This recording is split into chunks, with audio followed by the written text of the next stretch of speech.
되면 맞아요. 많아질 거야. 엄청 많아질 거야. 가을에 많을 거야, 올해. 가을. 내년에 러브버그가 상상 이상으로 많아질 수 있대요. 가을은 한 기체당 알을 500개 낳는다고. 내년에 학원이 없어질지도 몰라요. 제가 한국을 뜰 생각입니다. 전 러브버그 싫어요. 러브버그 없는 나라로 갈래. 추운 데로 가야 되는 거 아니에요? 전 추운 나라 러시아. 쉽지 않네요. 아무튼 사람의 예전 합시다. 바빠. 자, 사람의 유전은 개념적인 정리는 거의 안 할 겁니다. 그냥 바로 다짜고짜 문제 푸는 것과 관련된 얘기를 할 거예요. 아까 다 모이기 전에 했던 얘기긴 한데요. 뭐 간단하게 얘기를 해보면 중학교 때 거 막 우열의 법칙 이런 것조차도 기억이 안 나. 그럴 경우에는 지금 수업 시간에 일일이 다시 다 설명하고 있을 방법은 없어요. 그래서 최소한의 것만 정리하면서 그냥 갈 거고요.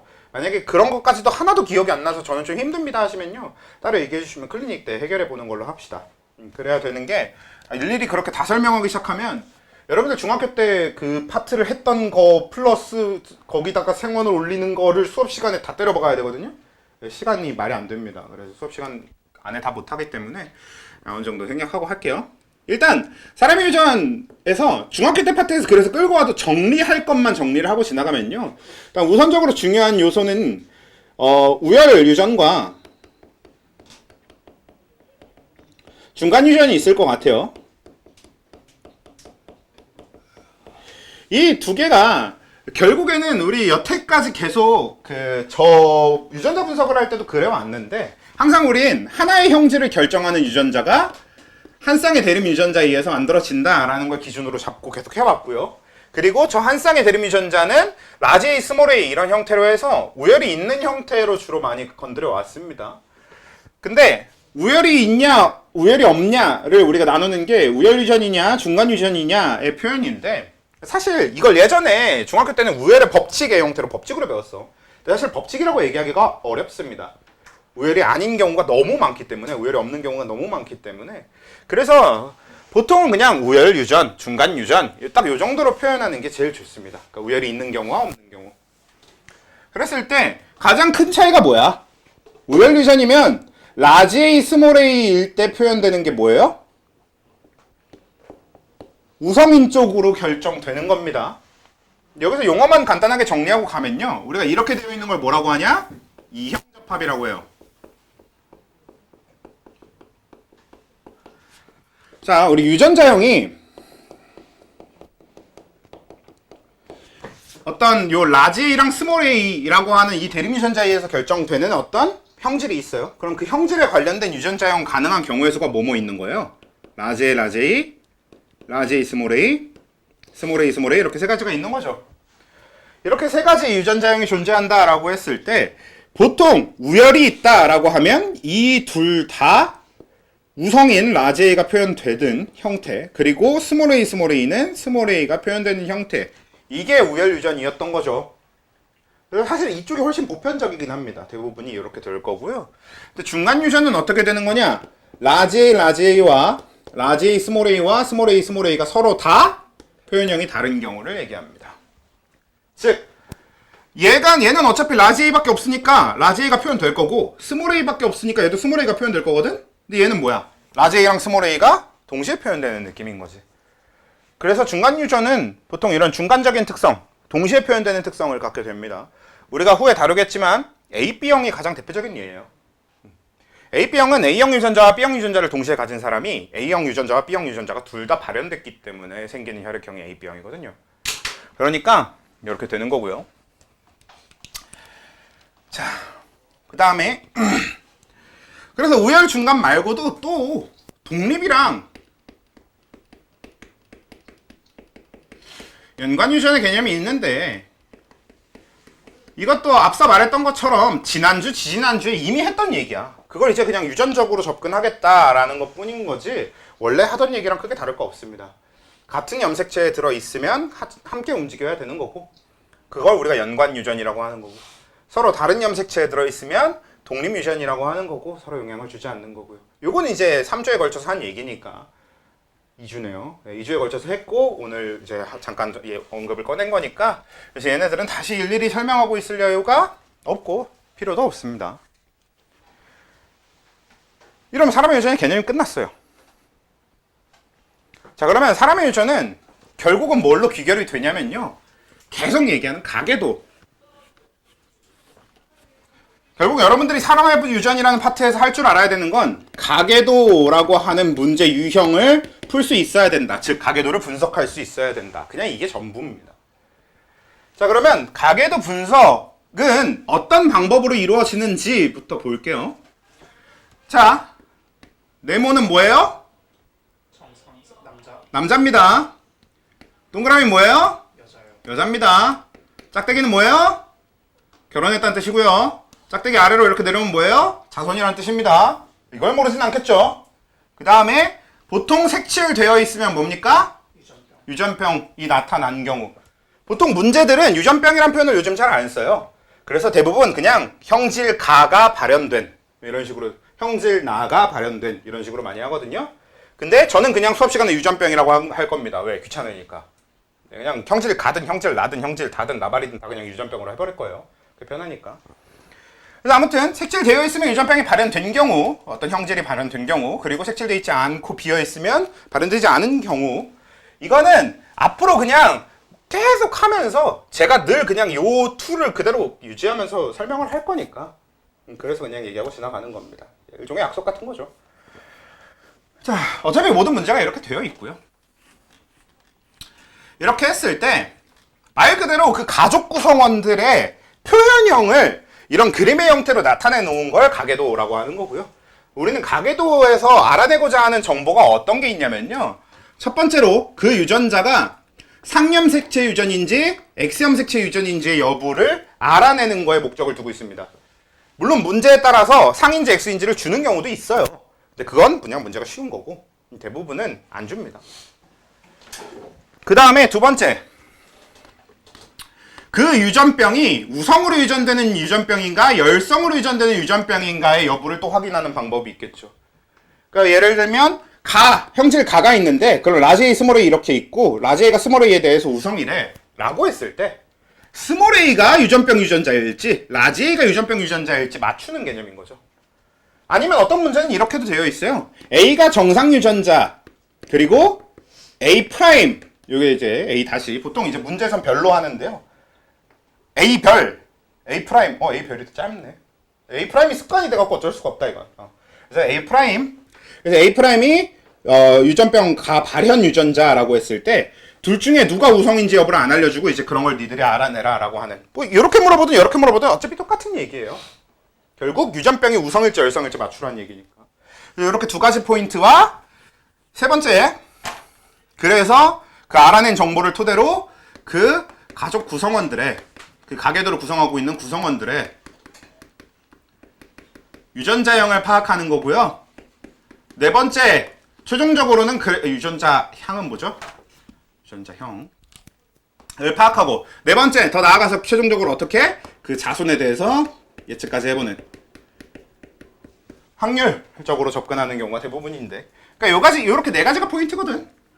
그럼 그 중에서 우리가 실제로 가계도 분석이라고 하는 부분에 들어가는 건 딱 요 1, 2, 3까지일 겁니다. 우리가 분석하는 과정은 1, 2, 3이 될 거예요. 그걸 가지고 답을 맞추는 과정에서 4번 같은 걸 하게 될 거고.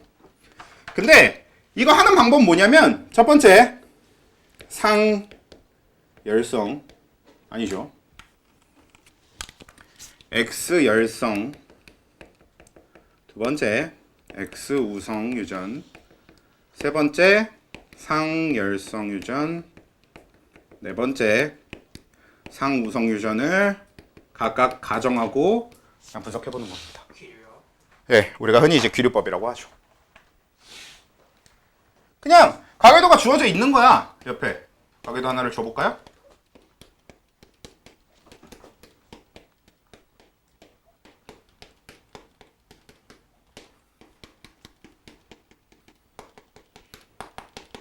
이런 식으로 가계도가 주어져 있을 때, 그리고 지금 얘는 형질 가에 대한 거고 이 가에 대한 건 라지 A가 스몰 A에 대해서 우성인 이 한 쌍에 의해서 결정이 될 겁니다 라고 했을 때 저 유전자들이 X 염색체 상에 특히나 요 발현되는 게 열성일지, 스몰 a가 유전병일지, 혹은 제어 유전자들이 X 염색체 상에 있고 발현되는 게 라지 A 유전자일지를 각각 놓고 해보는 겁니다. 상이 대 상.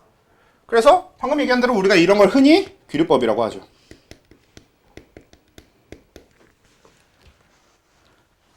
귀류법이 뭐야? 좀 더 쉬운 말로 뭐라고 해? 소거법이지, 소거법. 경우의 수는 어차피 이 네 가지밖에 없어요. 다섯 번째 뭐가 있냐면 y가 있는데 안 나옵니다.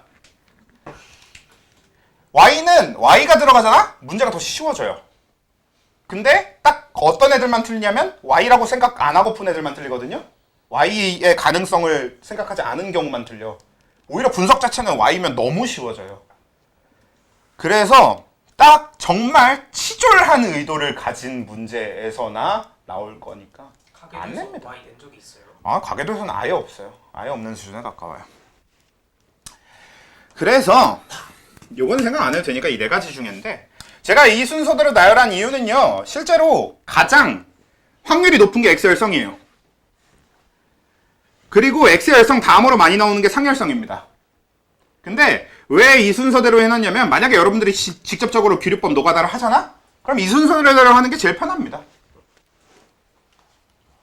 왜냐면 X열성이 제일 많고 그 다음으로 상열성이 많으면 얘 해보고 안 되면 얘 하는 게 좋지 않아요? 근데 우리가 X열성을 하는 과정에 어떻게 될 거냐면, 해볼게요 한번. 딱 한 번만 보여드리도록 하죠. 자, 얘가 X염색체 유전자다 라고 우리가 가정을 했어. 그러니까 요 순서대로 귀류법을 해보자는 거야. 그래서 1번일 때를 가정해. 그럼 우리가 유전병을 열성으로 가정하겠다는 소리는 뭐예요? 스몰 a가 유전병 유전자고 라지 a가 정상 유전자로 가정하겠다는 뜻이 될 거거든요. 그쵸? 그럼 그 상태로 X염색체 유전할 때는 어떻게 하시면 되냐면요, 일단 각 구성원들의 성염색체를 옆에 다 적으세요. 이러면 실수할 일이 없어. 선생님, 전 안 적어도 실수 안 하는데요? 네, 잘나셨습니다. 일단.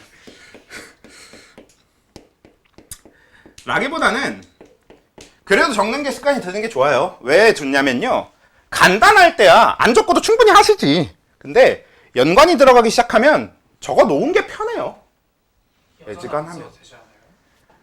뭐 그쵸. 여자 쪽은 저도 잘 안 쓰는 편이긴 합니다. 귀찮아서. 근데 남자 쪽에 때문에라도 그냥 써두는 게 좀 편하고요. 이렇게 성염색체 다 적어놓고, 얘가 X염색체 유전이니까 만약에 실수할 것 같으면 옆에 X염색체 옆에다 이렇게 밑줄을 하나씩 또 쳐두면 되지. 그래서 요 줄이 쳐진 데만 유전자가 들어가는 거라고 생각하시면 되겠죠. 왜? Y염색체는 유전자가 들어갈 거니까 안 들어갈 거니까? 안 들어갈 거니까. X염색체 유전인데 Y랑 뭔 상관이에요. 그쵸? 해놓고, 자, 그 다음에 어떻게 하는 거냐면요, 유전병이 열성인 상황이지. 그러면 유전병이 나타난 사람들의 자리를 전부 다 스몰 a로 채우는 거지. 와, 이거 작년부터 처음으로 설명하고 있어요. 이거 사실 중학교 때 다 하고 왔다고 생각하고 당연히 다 알 거라고 생각하긴 했는데 그렇지가 않더라고. 생각보다 세상은 제가 생각하는 만큼 아름답지가 않더라고요. 그래서 이제 설명을 작년부터 하기로 시작했는데, 다 아는 거 왜 설명하고 있어 하시는 분들은 그냥 봐. 그래서 이렇게 되겠고요. 그 다음에 정상인 사람들은 라지 A를 하나씩만 채우는 겁니다. 그 다음에 어떻게 하면 돼? 이제 N의 B를 확인해 주면 됩니다. 부모 자식 간에 어떻게 유전됐을지. 그러면 얘는 지금 보면 이미 안 되죠? 얘가 X 스몰 A, X 스몰 A인데요. 이거 하나씩을 각각 엄마 아빠한테서 받아야 된다고 생각하면 되는데, 이건 엄마한테서 받을 수 있게 되어 있어요. 근데 이건 아버지한테 없죠. 저기처럼 모르면 모르겠는데, 만약에 모르는 경우에는 어떻게 하면 돼요? 얘는 Y가 아버지한테 받으면 되는 거잖아요. 그럼 X 스몰 A는 누구한테 받아야 돼? 엄마한테 받아야 되지. 그럼 그 얘기는 무슨 뜻이 돼요? 어머니 어차피 이 자리 비어 있으니까 여기 스몰 a로 채우면 된다는 얘기가 돼요. 이런 식으로 하는 게 가계도 분석이지. 그래서 저렇게 저쪽처럼 모를 때는 저렇게 하면 되는데, 얘는 다 알고 있는데, 얘랑 얘를 다 알고 있는데 얘한테서 얘가 태어나는 게 불가능하잖아. 입양했네. 안 돼요. 그쵸? 그러니까 입양한 거 가계도에다 넣어놓고 문제 내면 안 되잖아요. 그러니까 아니겠죠. 그러면 그거 안 되는 거네? 봐봐. 그럼 왜 X 우성화라는지 알겠지? 만약에 귀류법을 할 거면 왜? 염색체 다 적혀 있으니까 저기 이제 바꿔만 주면 되는 거죠. 그래서 얘를 해보고 나면 얘 하는 것까지가 되게 금방 되기 때문에 그냥 이 순서대로 하라는 건데 아무 의미 없는 설명입니다. 왜? 노가다 안 시킬 거든. 노가다 안 하도록 정리해 줄 거거든. 그래서 의미 없는 설명이긴 한데요. 개인적으로 제가 그래도 이걸 꼭 정리하고 지나가는 이유가 뭐냐면 한 번씩은 뭐 최소한 10문제, 한 10개의 가계도 정도는 노가다로 한번 풀어봤으면 좋겠어요. 노가다를 해본 사람과 안 해본 사람의 그 뭐라고 할까요? 그 뭔가 그 내공? 실력? 그냥 간단한 단어로는 실력이긴 한데 그 내공의 차이가 많이 납니다. 예, 그쵸. 약간 그쵸. 짬바 차이가 많이 나니까 노가다는 좀 해봤으면 좋겠어요. 가능하면 쉬운 문제에서 하는 게 낫잖아. 어려운 문제 노가다는 진짜 개빡세거든요. 그러니까 쉬운 문제에서 하는 게 나으니까.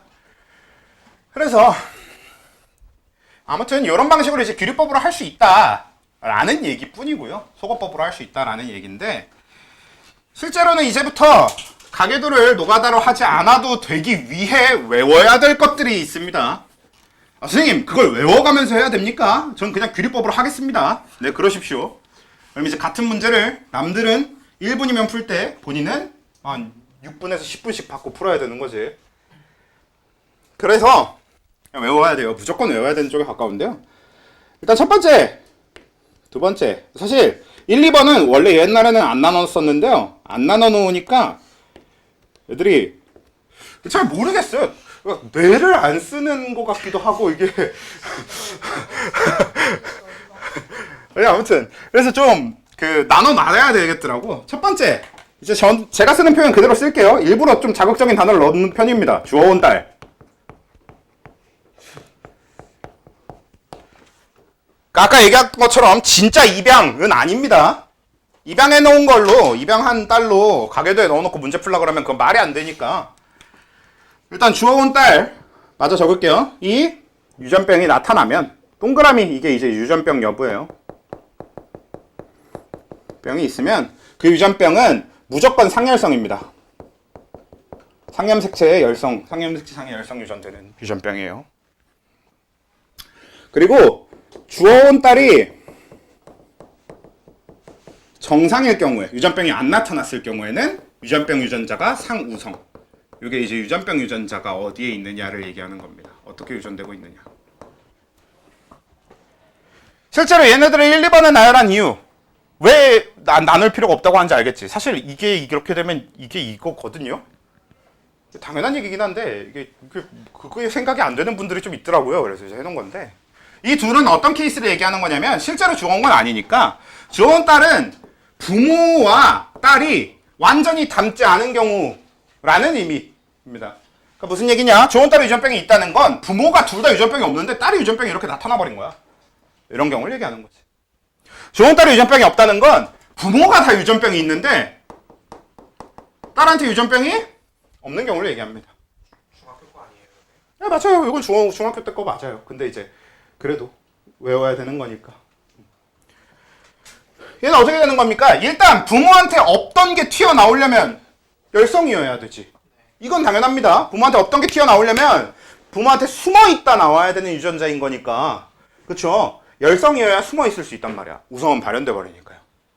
그래서 이렇게 성립이 되는데 왜 상확정이냐? 만약에 이거 X염색체 유전이면 아버지는 여기 라지 A로 정상 유전자를 가져야만 정상일 거고요. 어머니는 여기 라지 A가 하나 있어서 정상이어야 되는데 여긴 뭐가 들어오든 상관이 없겠네요가 되거든요. 근데 얘는 딸이기 때문에 유전병이 나타나게 태어나려면 어떻게 해야 돼? 스몰 A 이렇게 돼야 태어날 수 있습니다. 그럼 아빠한테 못 받잖아 스몰 A. 그러니까 안 되지. 그러니까 이 노가다 과정을 생략하고 그래서 우린 주어온 딸이 유전병이면 그냥 바로 상열성. 실제로 얘는 주잖아? 그러면 말씀하신 대로 중학교 수준의 가계도가 됩니다. 좋은 딸을 주면 중학교 수준의 가계도가 돼요. 물론 많이 나옵니다. 심지어 수능 킬러 이런 데서도 좋은 딸 많이 줘요. 왜? 하나만 좋은 딸 주고 걔 가지고 하나만 좀 쉽게 파악하게 한 다음에 대신에 그 단서로 나머지 것들을 굉장히 많이 시키는 거지. 그래서 이렇게는 잘 기억해 두셔야 돼요. 그래서 얘네들은 상염색체 유전인 게 확정이 된다라는 점이 굉장히 큰 애들인 거고요. 열성, 우성 이것도 그렇고. 근데 얘가 성별이 이제 아들로 바뀌게 되면 좋은 아들의 경우에는 어떻게 돼요?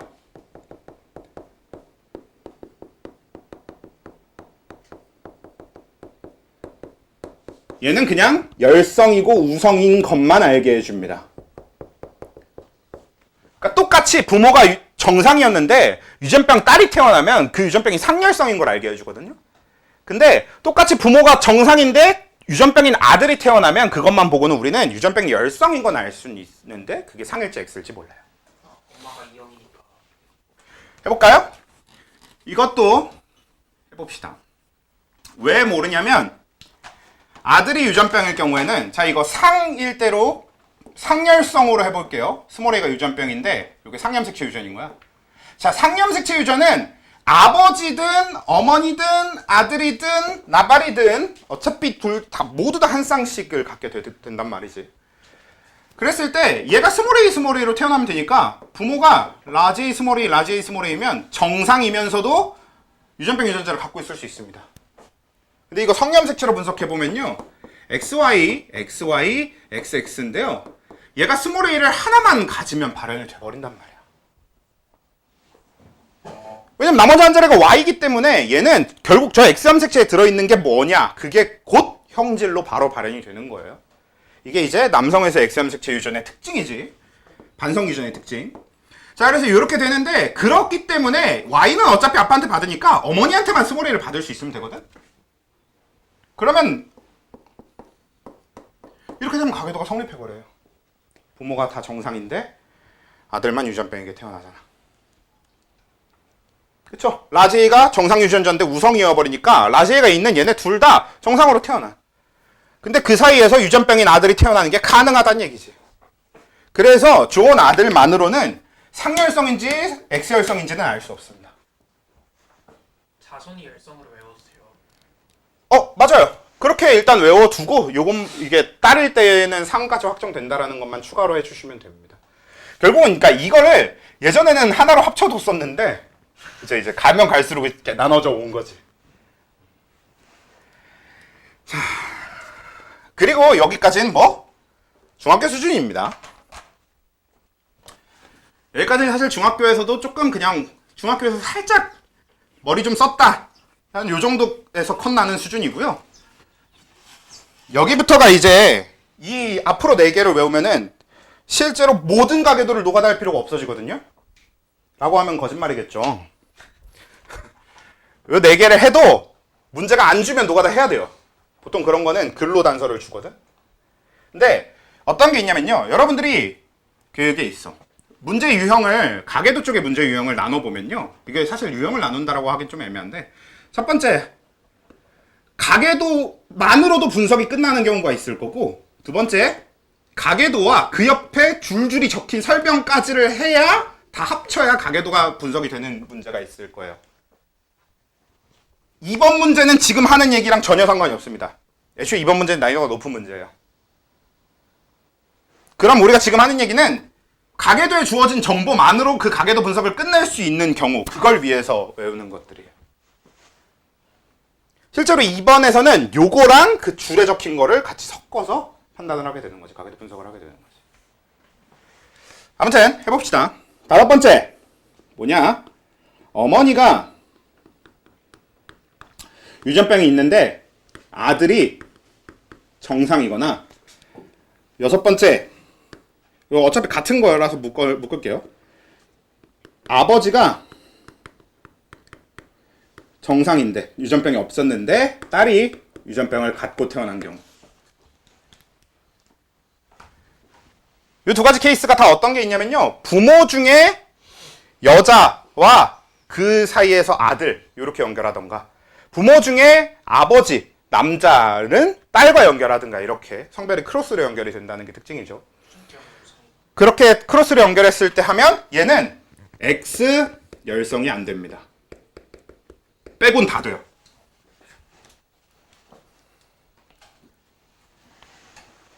그러니까 실제로 얘네들은 외우면 이걸 외워서 문제 찾잖아? 그럼 딱 한 가지 경우의 수를 제거해 주는 겁니다. X 열성을 빼고 나머지 세 가지 경우가 다 돼요. 상열성, 상우성, X우성. 내가 이렇게 세 가지는 되는 거지. X 열성만 제거해 줍니다. 선생님 그딴 걸 뭐하러 외웁니까? 이걸 다른 거랑 합치면 엄청나게 커요. 한번 해볼까?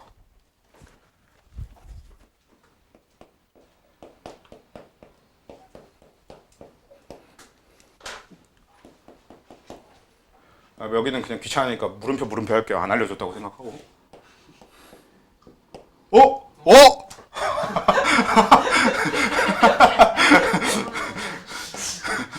어이구야, 큰일이 날 뻔했네요. 비싸.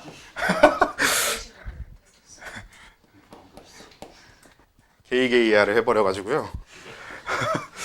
자, 저렇게 줄 경우에 노가다 필요가 없게 돼. 저거 확정됩니다. 유전병의 열성. 상열성으로 확정되지. 자, 왜냐면 봐봐, 여기 주워온 아들이 유전병 있죠. 자, 주워온 아들이 유전병이면 열성이라고 됐지, 유전병. 그럼 얘는 유전병이 열성인 상태입니다. 엄마가 근데 그쵸, 어머니가 유전병이 있는데 아들이 정상이잖아? 그러면 어머니 유전병이 있는데 아들이 정상이면 X열성은 안 된다고 그랬지. 우리가 유전병이 열성인 걸 알고 있는 상태인데 X열성이 안 된다를 줘버리면 상열성밖에 안 되죠. 이런 식으로 주는 거예요. 실제로 그래서 이거 8번까지만 외우면요, 노가다를 전혀 할 필요가 없게 되어 있습니다. 외우고 사용만 하면.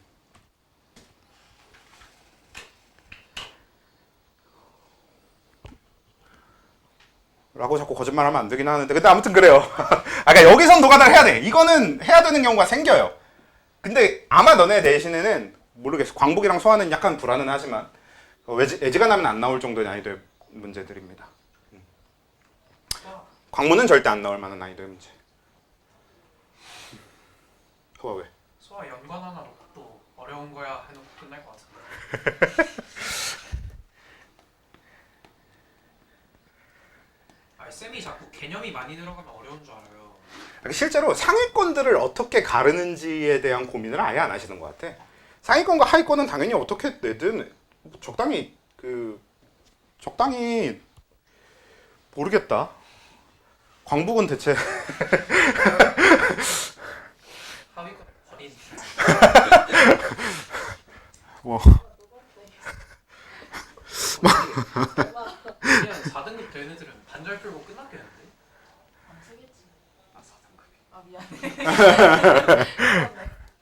아무튼 이게 이제 7번, 8번은 어떻게 되냐면요, 같은 케이스를 성별 바꾸면 됩니다. 무슨 얘기냐면 이번엔 아버지가 정상인데 딸이 미안합니다. 아버지한테 유전병이 있는데 딸이 정상인 경우. 지금 이거 OX 헷갈리면 동그라미들을 유전병이 있다 이렇게 적으셔도 되고요. X들을 정상 이렇게 적으셔도 돼요. 그 다음에 병으로 적어 병. 반대는 병 좋네. 병이 좋아. 어머니 병. 바로 패드립 그냥. 자, 이렇게 똑같이 아버지가 유전병이 있는데 내가 헷갈리네. 아버지가 유전병이 있는데 딸이 정상이거나 어머니가 정상인데 아들이 유전병이 있을 경우, 이건 X 우성 안됨입니다.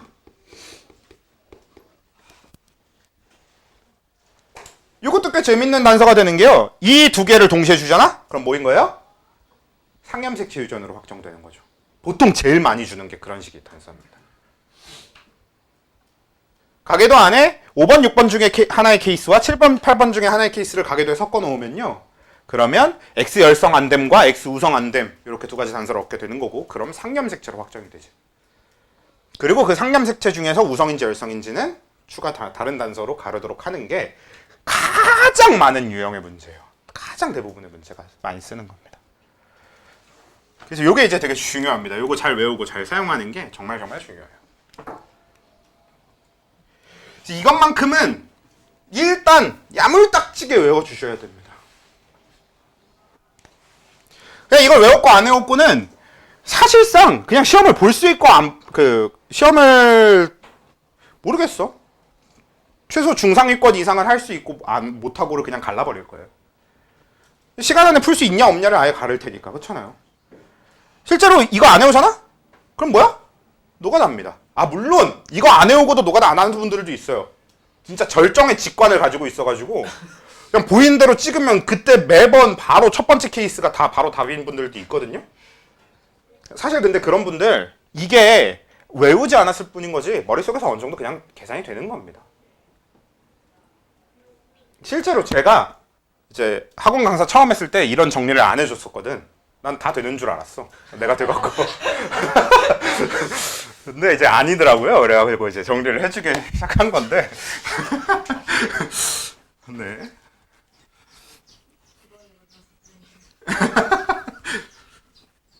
아무튼 그렇고요. 그래서 저걸 가지고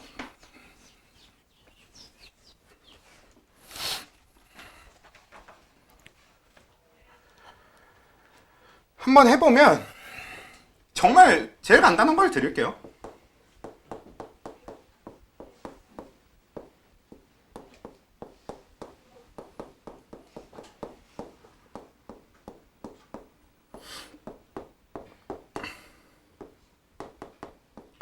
자, 이건 형질 가에 대한 거고요. 이 형질 가는 라지 A와 스몰 a 이 대림전자들에 의해서 결정이 될 거예요. 그리고 얘네들의 우열 관계는 이렇게 성립하고 있습니다. 그리고 끝입니다. 일종의 상인 걸 외워버렸어요. 네, 잘했어요. 결국은 그게 이제 이렇게 두 가지를 이용하는 거긴 하지. 그래서 분석해봐 한번. 종이 필요하시면 말씀하세요. 드릴 수 있으니까. 종이에다가 분석해봅시다. 그러니까 단순히 상이고 성이고 뭐 x고 x고 성이고 똑같은 왜? 다시 상인지 x인지 그리고 우성인지 열성인지.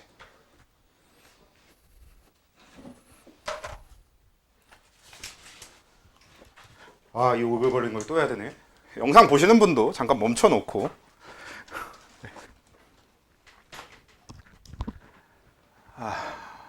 지금 갑자기 불만사항이 좀 생겼는데 그거는 일단 이거 하고. 자, 일단 얘는 두 가지 케이스가 됩니다. 그래서 저는 두 가지 케이스에 대한 분석을 다 하길 바랬던 거예요. 왜 두 가지 케이스가 다 돼요? 요 두 가지 5번, 6번, 7번, 8번 구분은 안 해놓긴 했는데 다 줬죠? 5, 6, 7, 8 4개 다 줬습니다. 요걸 줬기 때문에 X 열성 안 됨, X 우성 안 됨까지의 단서는 줬어요. 그러면 X염 색채 유전이 아닌 건 알겠는데 그러면 상열성인지 상우성인지 모르잖아. 그거 실제로 해보면 둘 다 됩니다, 쟤는. 그래서 상열성일 대로 일단 분석을 할게요. 상열성은 뭐가 되는 거냐면 제가 앞으로 설명할 때 항상 요렇게 적게 될 거예요. 이게 상열성이라는 뜻이 되는 거겠지. 스몰 a가 유전병 유전자면서 상염 색채상의 유전. 그러면 상열성이라는 뜻이 되는 거예요. 자, 그러면 얘는 분석 결과가 라지 A 스몰 a, 스몰 a, 스몰 a, 라지 A 스몰 a, 스몰 a, 스몰 a, 스몰 a, 스몰 a, 스몰 a, 스몰 a, 라지 A 스몰 a, 라지 A 스몰 a. 그렇게 되는 거겠지. 그 다음에 만약에 가가 X염 색채 유전일 때 아이고! 지랄. 얘가 상이고 다 틀렸네. 유전병일 때 얘는 스몰 a, 스몰 a, 라지 A 스몰 a, 스몰 a, 스몰 a, 라지 A 스몰 a, 라지 A 스몰 a, 스몰 a, 스몰 a, 라지 A 스몰 a, 스몰 a, 스몰 a. 오케이. 이렇게 두 가지가 다 되는 거지. 실제로 해봐서 오류가 없으면 된다는 뜻입니다. 그래서 둘 다 오류가 없고 다 깔끔하게 저렇게 분석이 되기 때문에 둘 다 돼요. 일부러 가계도 두 가지로 다 나눠놨어요. 왜냐면 저 가계도가 두 개 있는 상태에서 여러분들한테 좀 질문을 하고 싶어가지고. 됐죠? 근데 정말 안타까운 게 하나 생겼어요. 이걸로 질문을 하려니까 별로 안 좋네요. 딴 걸로 하겠습니다.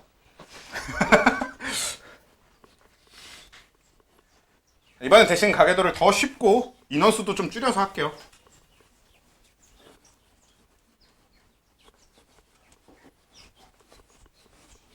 아유.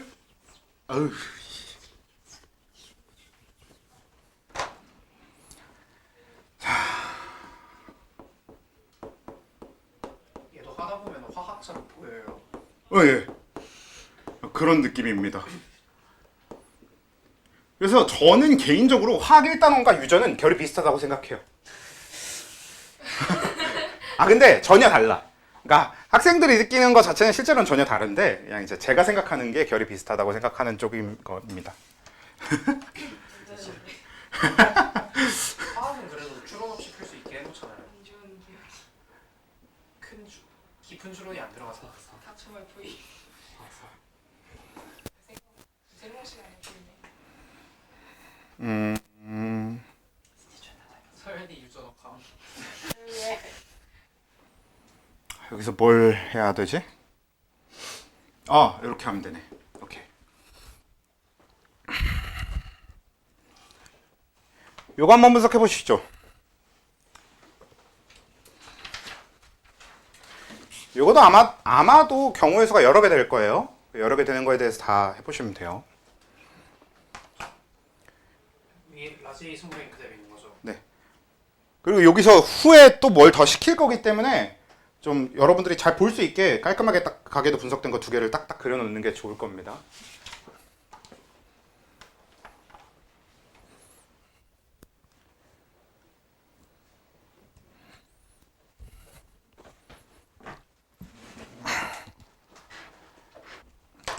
어떻게 돼요? 얘는 여기 좋은 아들이 있으니까 열성 확정인데 얘는 그냥 이제 후에 물어볼 문제를 위해서 색칠해 준 거에 가깝고요. 쟤는 단서가 없습니다. 아무것도. 저 집에서 태어난 게 딸내미여갖고 아무 의미가 미안해. 아무 의미가 없고요. 그러면 얘는 두 가지 케이스가 뭐가 될 거냐면 X 열성일 때에 대해서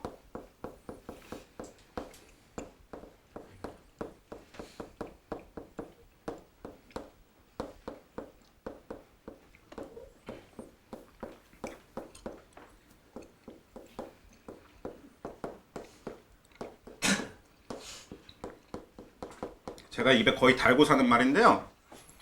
나도 XY 다 적어가면서 하는데 니들이 무슨 용가리 통뼈라고 맨날 안 적고 하려고 하느냐라고 얘기를 합니다.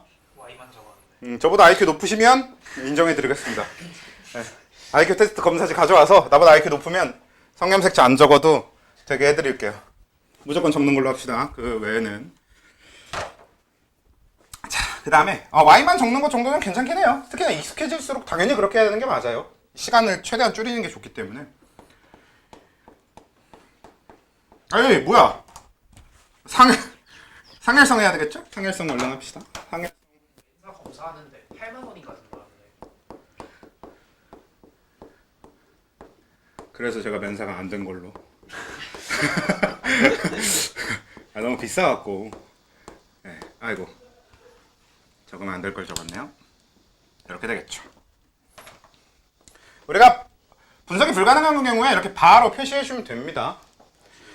실제로 어떤 게 있냐면요. 요 유전 파트에서는요. 알 수 없는 건 알 수 없는 상태로 둬야 되는 게 되게 중요합니다. 어떤 걸 알 수 없는지 아는 것도 되게 중요한 거예요. 무슨 얘기인지 알죠? 그러니까 제가 라제이 바여야 되는데 저 뒤에다가 뭔가를 적었다? 그럼 그게 문제에서 굉장히 많은 스노우볼이 굴러가게 될 거라는 거예요. 문제에서 그런 걸 직접적으로 질문하게 되는 그 질문 그에 가능한 게 유전 파트입니다. 그래서 알 수 없는 건 알 수 없는 게 뭔지도 정확하게 다 파악해 놔야 돼요. 이렇게 비어져 있는 부분.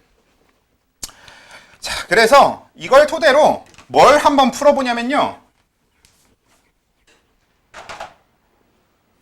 자, 이 두 가지에 대해서 총 8개의 답이 나오면 돼요. 1번.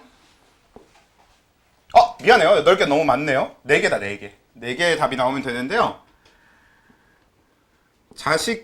여기 1번하고 2번이에요. 그래서 1번하고 2번 사이에서 자식이 태어날 때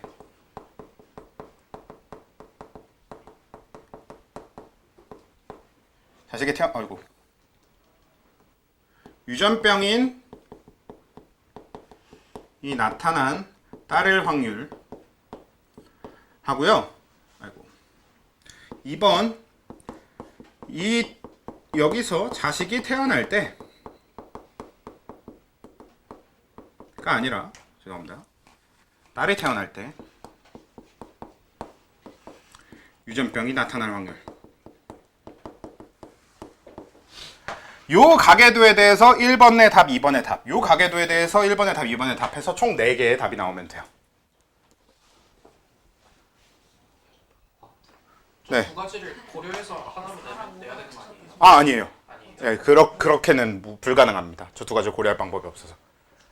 두 가지가 나올 확률을 모르니까요. 네, 그쵸. 그러네. 그래서 실제 문제는 이제 저희 둘 중에 최종적으로 하나로 확정해놓고 물어보긴 하는데 저는 일부러 그냥 문제 하나로 여러 개 하려고. 귀찮잖아, 문제 여러 개 내기. 이 가계도에 대한 1번의 답, 2번의 답, 이 가계도에 대한 1번의 답, 2번의 답 이렇게 답이 4개가 나와야 되는 거야. 그 확률.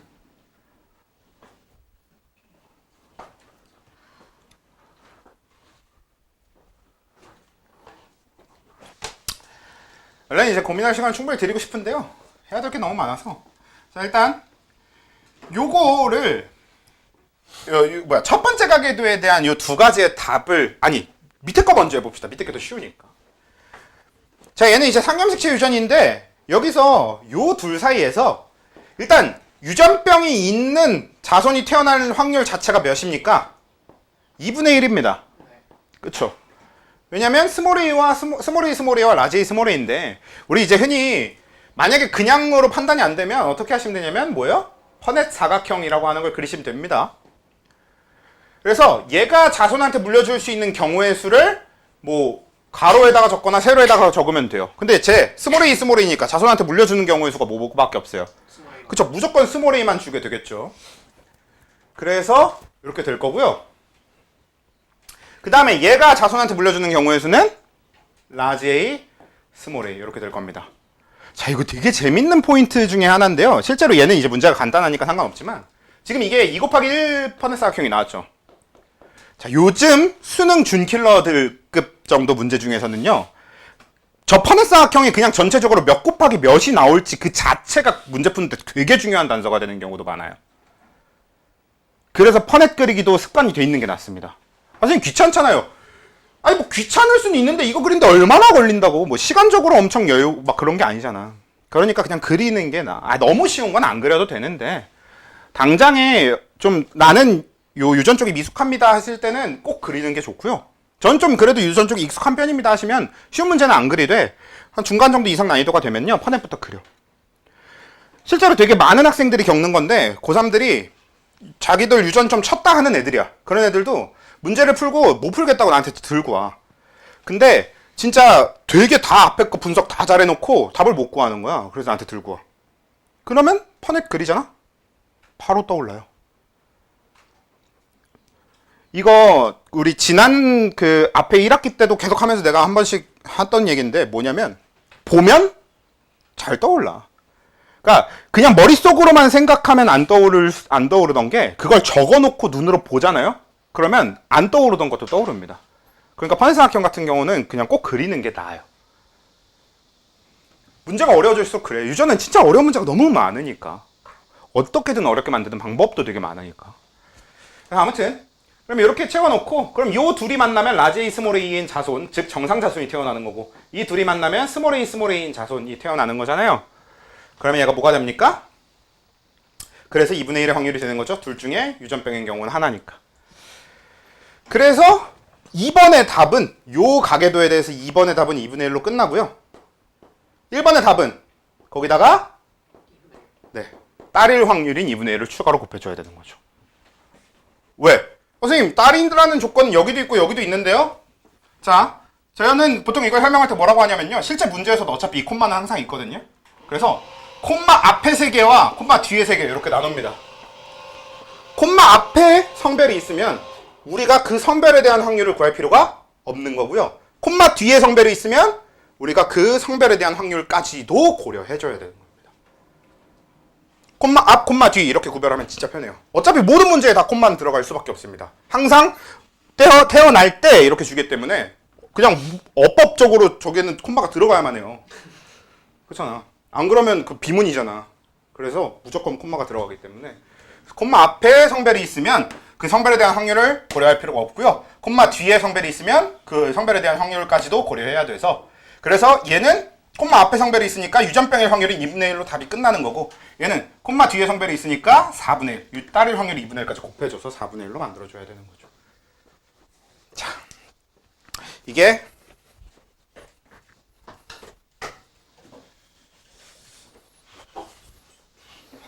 이게 머저리고요. 네, 정말 머저리 같네요. 네, 지구천들. 자, 그 다음에 이제 요 위에 걸 해볼게요. 다인자 할 수 있어요? 아, 지금 고민 중이에요. 다인자를 할지 오늘 다인자를 안 하고 연관을 할지 고민 중이긴 한데 몰라, 일단 해. 일단 하고 나서 고민합시다. 자, 여기는 일단 요 둘 사이에 이것도 퍼넷을 일단 그려놓고 가볼게. 근데 이거는 문제를 푸는데 방법은 사실상 하나인 거긴 한데 그걸 생각하는 방식이 좀 둘로 나뉠 것 같아서 두 가지 얘기를 다 해볼게요. 일단 퍼넷을 전체적으로 그려보면 얘가 자손한테 물려주는 경우의 수는 A가 들어있는 X형 색칠을 주든가 Y를 주든가 이렇게 될 거예요. 그리고 얘가 물려주는 경우의 수는 라지 A가 들어있는 X형 색칠을 주든가 스몰 A가 들어있는 X형 색칠을 주든가 이렇게 나눌 겁니다. 그러면 요 둘이 만난 거 여기다 표현형만 적을게요. 그럼 얘는 여자인 정상으로 할게요. 여정이 될 거고요. 그 다음에 여기는 남자인 남정이 될 거고요. 그 다음에 여기는 여자인 발연이 될 거고요. 여발이 될 거고. 그 다음에 여기는 남자인 남발이 될 겁니다. 이렇게 네 가지가 표현형만 일부러 적었어. 유전자형으로 보통 적는 게 낫고요. 근데 이제 그냥 설명을 위해서 이렇게 적어놨고. 자, 그 중에서 1번은 자식이 태어날 때 유전병 동그라미인 딸인데 저는 콤마 뒤에 딸이 있기 때문에 그냥 이 퍼넷사각형을 보고 유전병인 딸을 골라주면 돼요. 어디야? 여기 있네. 그러면 네 가지 경우의 수 중에서 유전병인 딸인 경우가 하나니까 4분의 1이 됩니다. 그쵸? 근데 아래 거는 딸이 태어날 때 유전병이 있을 확률은 뭐가 돼요? 2분의 1이 되죠. 왜? 이번엔 콤마 앞에 딸이 태어날 때가 조건으로 붙었기 때문에 아들이 태어나는 경우는 생각하면 안 됩니다. 일단 딸이 태어났다고 생각하고 그래서 딸이 태어난 것만 보고 딸이 태어난 경우만 가지고 확률을 따져야 되는 거죠. 준식이 확통이 깨달아. 그렇지, 조건부 확률인 거죠. 이렇게 X염 색채 유전일 때랑 상염 색채 유전일 때는 성별을 처리해주는 방식이 이런 식으로 살짝 달라요. 물론 같은 방식으로 해결해주는 방법도 있어요. 이렇게 하는 게 더 편하다는 학생들이 있어서 그걸로 설명을 해볼게요. 그냥 처음부터 둘 다 딸이 정보가 있으니까 아들일 때 빼놓고 딸일 때로 퍼넷을 그려놓는 거예요. 딸일 때만 가지고 퍼넷을 그려가지고 그러면 얘가 Y를 물려주는 경우를 빼고 생각하는 거잖아. 그래서 퍼넷 자체를 이렇게 완성을 해놔. 그러면 유전병일 확률이 뭐가 돼요? 2분의 1이 되죠. 해놓고 근데 2번은 딸이 태어날 때니까 성별이 콤마 앞에 있네요? 그럼 2분의 1로 끝내는 거고 위에 거는 콤마 뒤에 성별이 있네요? 그럼 2분의 1 추가로 곱해주면 똑같이 4분의 1 되죠. 저는 두 가지 방식을 설명했지만 한 가지만 기억하시면 됩니다. 굳이 둘 다 기억할 필요 없어요. 본인이 생각하기 편한 방식으로 기억하시면 돼요. 근데 개인적으로는 이거보다는 앞서 설명한 방식이 좀 더 좋을 것 같기는 합니다. 왜냐면 조건부 확률이 익숙해지는 게 다른 식의 조건부 확률도 많이 나오기 때문에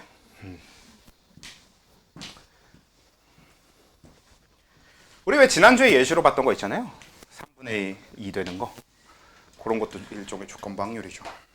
아무튼 이렇게 하면 이 자손 예측이라고 하는 4번이 이런 방식으로 확률 구하기를 시키는 거고요. 이제 여기 디귿에서 시키는 겁니다. 거의 모든 가계도 문제에 디귿은 이 확률을 물어보는 게 들어있어요. 이러면 가계도 문제가 완성이 됐어요 라고 하면 이제 가서 마더턱을 풀어보시면 됩니다. 하나도 안 풀릴 거야 진짜. 정말 하나도 안 풀릴 건데 그래도 일단 기본은 할 수 있다. 자, 그 다음에 원래 여기서 갈림길이 있었었는데 연관 유전을 그냥 같이 한번 연관 가계도를 같이 다뤄볼까 싶었는데요. 우리가 앞에도 문제 유형을 안 다룬 게 있어요. 이미 문제 푸신 분들 그리고 풀어서 여기서 이제 자꾸 얘기하시는 분들 같은 경우에는 핵형이라는 문제 유형에 대해서 얘기를 하고 계신데요. 실제로 그 핵형 분석이라고 하는 유형도 핵형 문제도 중요합니다. 근데 핵형 유형은 일단은 칠판에다가 제가 그려가면서 설명하기가 좀 그래요. 왜냐면 염색체가 그림으로 나오거든요. 제 그림 실력으로 그리면 여러분들이 헷갈리기만 할 거거든요. 같은 동색인데 세 개 다 다르게. 그래서 문제를 그냥 같이 뽑아놓고 보는 게 나아요. 그래서 그거랑 가계도도 연관 가계도가 어떻게 되는지랑 이런 것들은 그냥 문제 몇 개 뽑아놓고 아예 수업 시간에 풀이를 하는 시간을 가집시다. 그래서 걔네들은 그렇게 하기로 하고요. 남은 시간 동안 일단 다인자를 다뤄라도 봅시다. 끝까지는 못하더라도. 핵형 다룰 게 있어요. 푸는 방법이 그것도 마찬가지야. 이게 아까 잠깐 했던 얘기인데 생각보다 푸는 방법으로서 접근이 어려워하는 학생들이 좀 많아요. 이것저것 모든 유형들이. 그래서 방법론적인 거를 좀 정리를 해주는 편이 낫긴 합니다. 실제로 핵형만 계속 꾸준히 어려워하는 학생도 있었어. 그건 제 입장에서도 좀 신기하긴 했는데 사실 개인적으로 그 학생을 보면서 얘 눈이 삔 게 아닐까 이 생각을 하긴 했었는데 근데 뭐 아무튼 그래요. 자, 그리고 여태까지 우리가 했던 얘기가 다 단일인자 유전이라는 것에 대한 얘기입니다.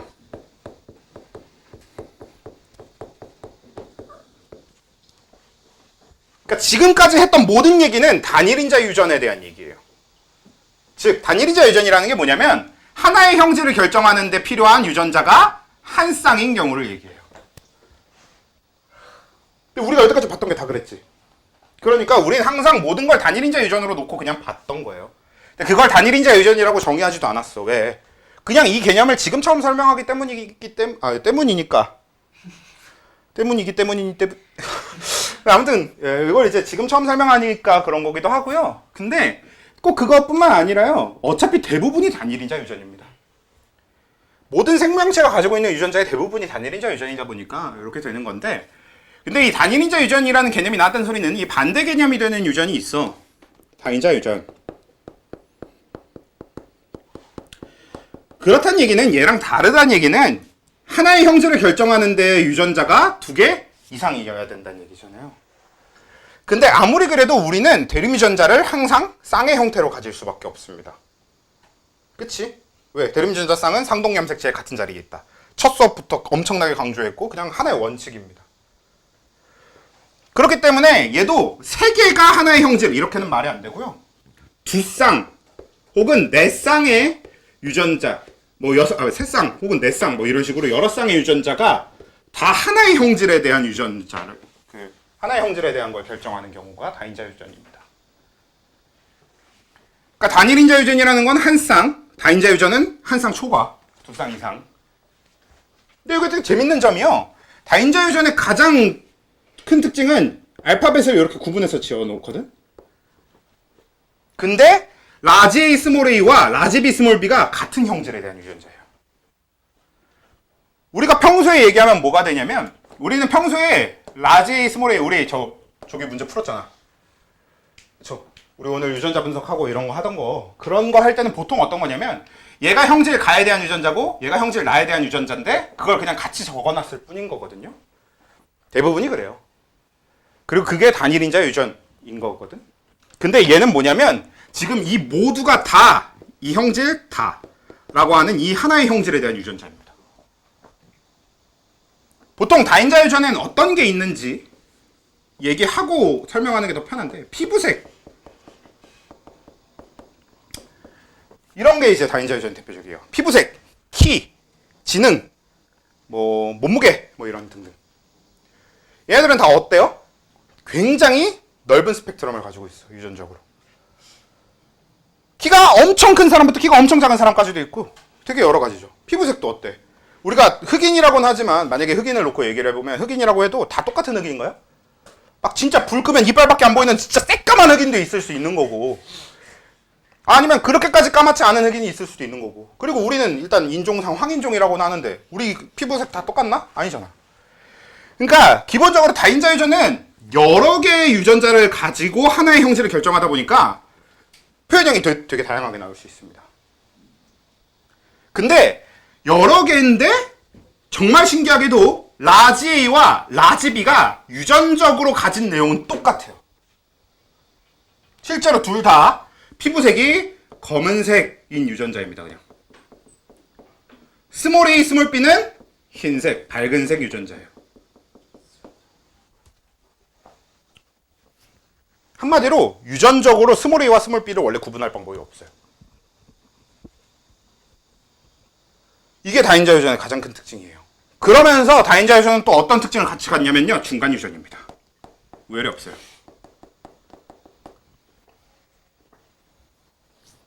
자, 이 두 개가 합쳐지면 무슨 일이 발생하느냐?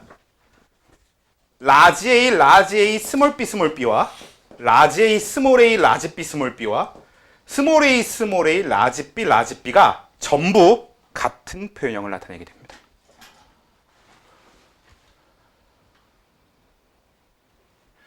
자, 원래 우리가 알고 있던 개념으로 접근해 볼게요. 어떻게 되는 거야? 이렇게 나눠서 얘는 우성, 얘는 열성 표현 되겠죠? 얘는 얘 우성, 얘 우성 표현 되겠죠? 얘는 얘 열성, 얘 우성 표현 되겠죠? 이게 원래 우리가 알던 내용이잖아요. 근데 다인자 유전은 그렇지가 않고요.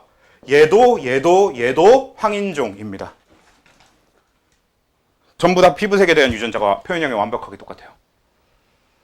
물론 피부색은 실제로는 더 여러 쌍인데 여러 쌍 가지고 설명하면 더 복잡해지니까 두 쌍만 가지고 할게요. 그래서 우리가 다인자 유전의 표현형을 보통 어떻게 표현하냐면 대문자 두 개짜리 표현형 이런 식으로 표현합니다. 그냥 전체적으로 대문자 개수가 두 개기만 하면 다 표현형이 똑같게 나와요. 그러면 실제로 어떻게 되는 거야? 대문자가 세 개인 이런 경우와 이런 경우 이 둘도 완벽하게 표현형이 똑같아지는 거예요. 얘가 뭐겠어? 좀 덜 까만 흑인 뭐 이렇게 되는 거죠. 그러면 라지 B 이게 뭐예요? 치아밖에 안 보이는 흑인 뭐 이렇게 되는 거죠. 그리고 위로 가면 뭐도 있어? 라지 A, 스몰 A, 스몰 B, 스몰 B랑 스몰 A, 스몰 A, 라지 B, 스몰 B랑 이렇게 하면 뭐예요? 좀 덜 하얀 백인 이렇게 되는 거죠. 그리고 이게 스몰 A, 스몰 A, 스몰 B, 스몰 B 하면 완전 하얀 백인 이런 식이 된다는 거죠. 그래서 대문자 개수가 몇 개이냐에 따라서 표현형이 결정이 되는 게 다인자 유전입니다. 근데 여기서 중요한 게 있어. 선생님 근데 그러면 라지 A랑 라지 B가 완전히 똑같고 스몰 A랑 스몰 B가 똑같은데 알파벳을 못하러 두 개씩 씁니까? 그렇지 않아? 그냥 이거를 굳이 이렇게 하지 않고 라지 A, 스몰 A 해버리면 다 통일되는 거 아닌가? 왜겠어? 왜 알파벳을 따로 쓸까요? 독립. 실제로 독립이지 아닐지는 몰라요. 연관일 수 있어요. 실제로 얘와 얘와는 구별되는 대립유전자 쌍이라서 그래요.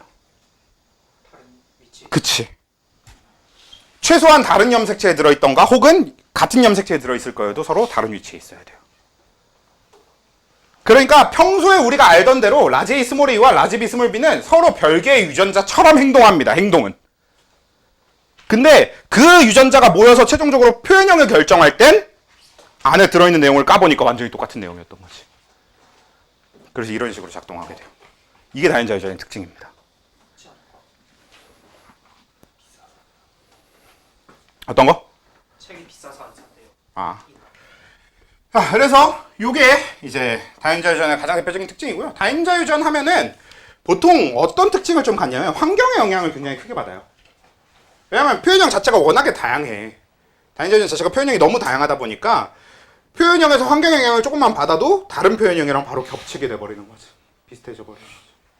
실제로 그래서 우리 키, 몸무게, 지능 다 어때? 피부색은 어느 정도 유전적인 영향을 크게 벗어나기 힘든 것 같긴 한데 그래도 피부색도 왜 우리 그런 얘기 많이 하잖아. 야, 너는 왜 이렇게 하얗냐? 밖에 잘 안 돌아다니는구나 이런 얘기 하잖아. 실제로 환경 영향 받는단 말이야. 우리 태닝하면은 피부 까맣게 태울 수 있는 거고, 그렇죠? 그리고 키도 실제로 유전적으로 정해지는 키가 있으면요, 거기서 플러스 마이너스 한 5cm에서 10cm 정도가 그 유전적으로, 그러니까 환경적으로 변할 수 있는 그 범위가 됩니다. 몸무게도 마찬가지로 우리가 흔히 그런 얘기 하잖아요. 살 잘 찌는 체질, 안 찌는 체질. 딱 그 정도의 차이인 겁니다. 기본적으로 몸무게 자체가 딱 고정값이 유전적으로 물려지는 건 아니에요. 그리고 지능도 마찬가지. 우리가 상대적으로 머리가 좀 좋은 경우와 안 좋은 경우가 있을 수는 있지만 결국 뭐야? 어릴 때부터 머리를 열심히 써온 사람이 머리가 좋고요. 어릴 때부터 머리를 열심히 쓰지 않은 사람들이 머리가 나빠요. 환경적 영향이 다 되게 큽니다. 그래서 다인자 유전은 환경적 영향이 굉장히 큰다. 이게 뭐 하나의 그냥 개념적인 특징이고요. 그리고 표현형이 다양하다. 이런 게 개념적인 특징인데 그냥 들어만 두시고 개념적인 특징은 안 중요합니다. 그러면 개념적인 특징이 안 중요하면 뭐가 중요하냐? 자, 여러분들한테 한번 문제를 내보겠습니다. 라지 A 스몰 a, 라지 B 스몰 b. 일단 독립이에요. 연관은 생각할 필요가 없어. 독립이다 라고 했을 때 라지 A 스몰 a, 라지 B 스몰 b, 라지 D 스몰 d, 라지 A 스몰 a, 라지 B 스몰 b, 라지 D 스몰 d. 그리고 지금 이 라지 A 스몰 a라는 대립 유전자와 라지 B 스몰 b라는 대립 유전자와 라지 D 스몰 d라는 대립 유전자는 모두 하나의 형질을 결정하는 다인자 유전입니다.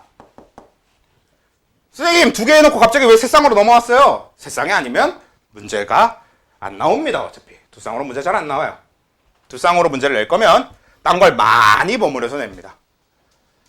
세 쌍으로 문제가 나오니까 일단 해놓고. 그래서 이 두 사람이 결혼을 해서 태어난 자손이 요게 아버지, 아빠랑 같을 확률. 네, 요게 어머니. 그래서 아버지와 표현형이 같은 확률인데 사실 어머니랑도 같죠? 어차피 둘의 표현형은 똑같습니다. 어떻게 되게? 8분의 5. 몰라요. 전 암산이 안 돼서요. 나는 배웠으니까. 저게 근데 연관이 진짜 개 같다던데. 네. 연관도 그래서 아예 다음 주에 정리할 겁니다. 연관도 그래서 몇 가지를 외워두는 게 나아요. 2개 연관까지는 쉬운데 3개 연관이 진짜 개 같다. 세개 연관이 더 쉽습니다. 두 개 연관보다. 오히려 제일 어려운 거는요. 아, 2개 연관에 하나 상. 다인자 두 개 연관에 다인자끼리 다인자가 세 개인데 그 중에 두 개 연관이고 네. 하나가 독립인데 걔가 다른 애랑 연관돼 있을 때 진짜 개 같아져요. 진짜 문제가 개지옥입니다. 그럼. 최근 수능에 나왔다고. 네, 맞아요. 나왔어요.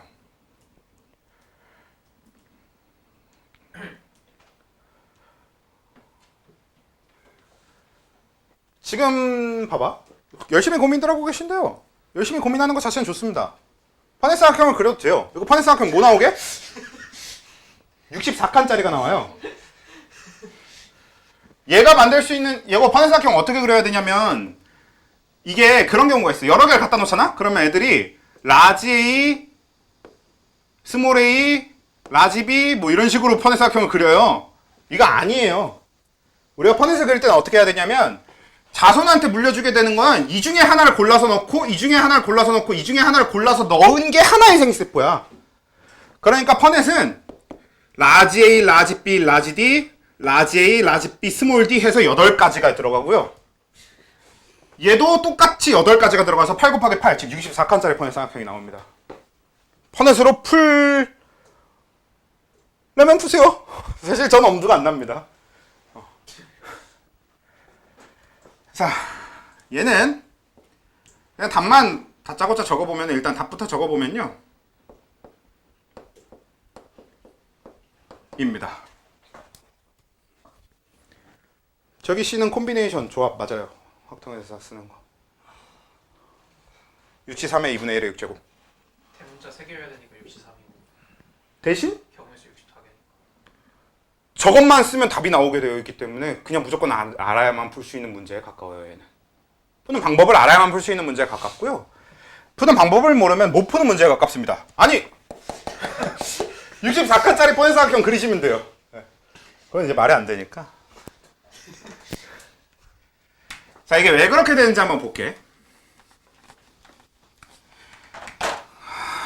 하려면 적어야 되겠군. 자, 얘가 만들 수 있는 생세포는 라지 A, 라지 B, 라지 D, 라지 A, 라지 B, 스몰 D, 스몰 A, 스몰 라지 A, 스몰 B, 라지 D, 라지 A, 스몰 B, 스몰 D, 스몰 A, 라지 B, 라지 D, 스몰 A, 라지 B, 스몰 D, 스몰 A, 스몰 B, 라지 D, 스몰 A, 스몰 B, 스몰 D 이렇게 8가지입니다. 아따 힘들다. 그리고 저쪽도 마찬가지예요. 자, 지금 보면 어떻게 돼요? 그냥 결국은 라지 A든 스몰 A든 줄 때 라지 B든 스몰 B든 줄 수 있고 라지 D, 스몰 D든 다 줄 수 있어요. 아무렇게나 줘도 상관없는 상태입니다. 그러니까 8가지나 나올 수 있는 거예요. 그쵸? 그 얘기는 결국 뭔 소리냐면 얘의 자녀가 받게 되는 유전자가 얘가 뭐가 줬을지 그리고 얘가 뭐가 줬을지로 판단할 필요가 없어지는 거야. 결국은 부모가 완전히 랜덤하게 아무거나 다 줄 수 있는 상태에서 출발하잖아요. 지금 왜? 부모가 지금 우리가 저런 걸 흔히 뭐라고 하냐면 완전 이형접합이라고 하거든요. 모든 쌍이 다 이형접합인 거. 저렇게 돼 있으면 아무거나 줘도 되는 상태가 되면요. 우리가 얘네들이 뭘 줬을지를 고민하는 게 아니라 결국 자녀의 6칸 중에 이 중에 대문자가 3개기만 하면 부모랑 같은 편향을 갖게 되는 거잖아. 그래서 대문자 넣을 3칸을 골라. 의 문제가 되는 거죠. 그래서 조합이 되는 겁니다. 경우의 수가 되는 거예요. 그렇게 골라놓고 근데 여기서 끝이 아닌 이유가 확률이잖아. 자, 이 칸에 내가 고른 그 3칸이 요렇게 3칸이라고 그냥 일단 가정을 해봅시다. 그때 요 3칸에 각각 대문자가 들어갈 확률이 몇이게? 일단 한 칸마다 대문자가 들어갈 확률이 몇이에요? 2분의 1이에요. 왜? 대문자 아니면 소문자잖아 무조건. 그래서 여기에 대문자 들어갈 확률 2분의 1, 여기에 대문자 들어갈 확률 2분의 1, 여기에 대문자 들어갈 확률 2분의 1 해서 2분의 1의 세제곱이 됩니다. 내가 고른 3칸의 대문자가 들어가야 되니까. 근데 확률이 저기서 안 끝나는 이유가 뭐야? 그치? 우리가 원하는 건 대문자 3개에서 끝나야 돼. 그럼 남은 3자리가 뭘로 채워져야만 해? 소문자로 채워져야 되지. 그냥 전체 경우의 수 64개여서 그쵸? 뭐 그렇긴 하죠. 그래서 원래는 이제 아마 확통하신 분들은 본 적 있을 거예요. 아이고. 제가 잘했어. 기발을 잘 봤어. 우리가 흔히 이제 이항정리라고도 하는 이항분포에서 나오는 이항정리라고도 하는. 그치 기발 잘 봤어. 그래서 이거나 다름없는데 어차피 얘는 뭐예요? 2분의 1이기 때문에 항상 여기가 그냥 여기 6이 됩니다. 만약에 자녀가 대문자 2개로 태어날 확률이 궁금해. 그럼 어떻게 하면 돼요? 1개로 태어날 확률이 궁금해. 그러면 저기 끝이야. 단 답지 저렇게 적으면 안 되겠죠. 계산은 해서 적어야지. 혹시 조합 계산할 줄 모르면 그 구글링 하시면 다 나오긴 하는데 네. 네. 물어보십시오. 6실은 6이야. 육지형은 0. 아 이게 사실 제가 수학 선생님이 아니다 보니까 보통 이걸 설명하라 그러면 저는 그냥 n팩을 r팩 n-r팩으로 그냥 이렇게 그냥 설명하고 말거든요. 근데 조합을 모르면 팩토리얼을 모르지 않을까요? 수화를 했는데 그걸 모르시겠어. 알바노 모르겠으면 그냥 질문을 하십시오. 네. 어떻게든 해결해 봅시다 같이. 일단은 그래서 일단 이렇게 요거는 되게 중요한 게 모르면 못 풀고 알면 그냥 풀려요. 봐봐. 만약에 알고 있었잖아? 푸는 방법만 알고 있으면 어떻게 돼? 너무 쉽게 나오긴 하죠 답이. 시간이 아직 좀 남았으니까 여기서 한 단계만 더 나가봅시다. 동양. 자, 근데 그쵸. 여기에 조건이 있어. 자, 얘는 2가지 조건이 붙어 있는데요. 이 공식, 이 이항 정리를 이용해서 확률을 구할 수 있는 이 경우의 수는 물론 다인자라고 하는 조건은 꼭 필요해요. 다인자일 때만 쓸 수 있는 겁니다, 이건. 다인자일 때만 쓸 수 있는 거긴 한데 그때 조건이 부모가 이 유전자 형들이 뭐 서로 무조건 다 독립이어야 된다라는 조건이 있어요. 즉, 우리가 아직 깊게 다루진 않았지만 그래도 다루긴 했던 연관이 들어가잖아? 못 씁니다, 저거. 왜? 연관이 되면 애초에 부모가 아무거나 줄 수 있는 상태가 되지 않거든. 연관이면 아버지가 라지에이를 줄 때 그 라지에이에 딸려가는 뭔가가 생겨버리잖아요. 그래서 이렇게 풀 수가 없게 되고요. 독립일 땐 다음 주에 다시 정리를 할 거고. 그럼 독립이 아니고, 독립은 일단 놓고 무조건 독립이라고 생각했을 때 또 어떤 한 가지 조건이 있냐면 완전 이형접합일 것이라는 조건이 있는 거거든요. 완전 이형접합일 땐 그냥 이렇게 쓰면 돼. 만약에 얘가 6자리야? 그러면 자녀한테도 그냥 6C 이렇게 출발하면 되고요. 내가 자녀한테서 원하는 대문자 개수를 C 뒤에다가 붙여놓고요. 그냥 그 뒤에 2분의 1을 6제곱 하면 끝나는 거라고. 근데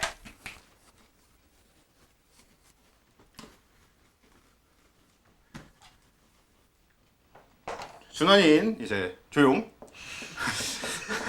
네. 예스베인. 아이고. 스몰디. 아니야. 일부러라도 여기다가 합시다.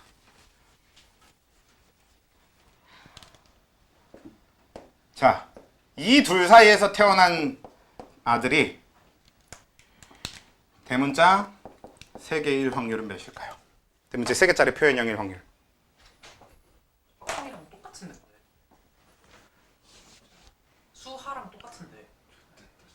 봐봐. 야, 다인자 유형 문제 중에 제일 쉬운 거야 이게.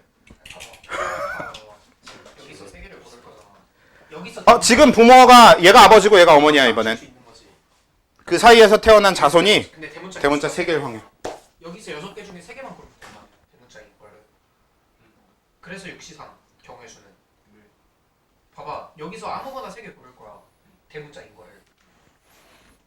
자, 여러분들은 이거 고민하십시오. 저 설명할 때. 아, 여섯 개가 있지. 6개에서 3개 고를 거야. 그게 대문자면 되잖아. 3개를 고를 거니까. 대문자 개수가 정한다. 근데 혹시 맞아 이렇게 내가 이걸 왜 조합으로 풀어야 되는지 모르겠어요 하시는 분들 있으면은 그런 것도 얼마든지 질문하시면 됩니다. 대문자 개수만 관련이 있을 거 아니야. 뭐 스몰 A 스몰 여기서 스몰 A 주고 스몰 B 주고 일단은 우리 수업 시간에 한정되어 있으니까 중요한 거 있을 거 아니야. 이거 푸는 방법까지만 일단 여기 정리하고 중에서 끝낼 세 건데. 개를 고르면 된다는 소리야. 3개가 대문자면 되니까. 그래서 경우의 수는 6시3인데 여기서 2개 2분의 2분의 2분의 2분의 2잖아. 전체가 그럼 64개일 거 아니야. 아까 퍼네트 사각형 아까 전체 경우의 수 64개라며. 그래갖고 64로 나눠주면 돼. 전체 경우의 수. 2 6은 분의 63. 얘는 나올 경우의 수고 아니 전체 경우의 수를 나눠야 그 확률이 되지. 우리가 찾은 경우의 수를 전체 경우의 수로 나눠야 확률이 되니까. 저것도 똑같아. 해봐 이제. 저것도 조합을 하면 돼. 아니 몇 개 중에서 몇 개를 찾느냐의 문제가 조합이지. 저기 생각해봐. 몇 개 중에서 몇 개를 찾아야 될까 생각해봐. 맞아. 엄청 중요한 힌트입니다. 근데 어차피 시간이 별로 없어요. 얘 답은 4C2의 2분의 1의 4제곱이 되거든요. 네. 자, 아까랑 차이가 뭐야? 아까는 6C3의 2분의 1의 6제곱이었어. 자, 아까는 뭐였냐면 6칸 중에서 내가 대문자 3개가 궁금했으니까 일단 비어있는 6칸 중에 대문자가 들어갈 3칸을 고르는 거였어요. 그쵸? 그리고 그걸 확률로 표현하기 위해서 이 뒤에 거는 계산으로는 이렇게 집어넣으면 되는 건데 여기서 얘기했던 것처럼 전체 경우의 수로 나눠주는 겁니다. 결국엔 우리가 확률을 표현할 땐 항상 우리가 원하는 경우의 수를 전체 경우의 수로 나눠주면 그게 확률이잖아요. 그렇기 때문에 요건 이제 전체 경우의 수를 표현해주기 위해서 존재하는 거고 요게 이제 고르는 경우의 수예요. 근데 6칸 중에 3칸을 고르겠다는 뜻인데 지금 이 문제에선 4칸 중에 2칸만 고르면 된다는 거로 문제가 좁혀지거든. 왜냐면 우리가 유전적으로 아버지가 이렇게 되어 있잖아? 그럼 아버지가 자식한테 물려줄 수밖에 없는 유전자가 생겨버리지 뭐? 라지디. 아버지가 라지디이기 때문에 자녀는 라지디를 일단 받고 시작해야 돼요. 맞지? 그리고 어머니도 스몰 A, 라지 B, 스몰 B, 라지 D, 스몰 D 중에서 얘네는 이형접합이니까 아무거나 줘도 되지만 얘가 스몰 A 하나를 줘야 되는 상황이 돼버리죠. 그러면 6칸 중에 뭐가 2칸이 채워진 상태로 시작한다. 그럼 우린 이제 나머지 4칸만 가지고 얘기하면 돼서 4칸 중에 고르는 겁니다. 그리고 우리가 최종적으로 찾고 싶은 게 뭐야? 대문자 3개지. 근데 지금 이미 채워진 걸 보면 대문자가 하나 채워져 버렸네. 그러면 나는 남은 4칸 중에 대문자 몇 개만 더 고르면 돼요? 2개만 더 고르면 되는 거죠. 그리고 2칸이 찬 상태로 시작하니까 전체 경우의 수도 그만큼 줄어든 거지.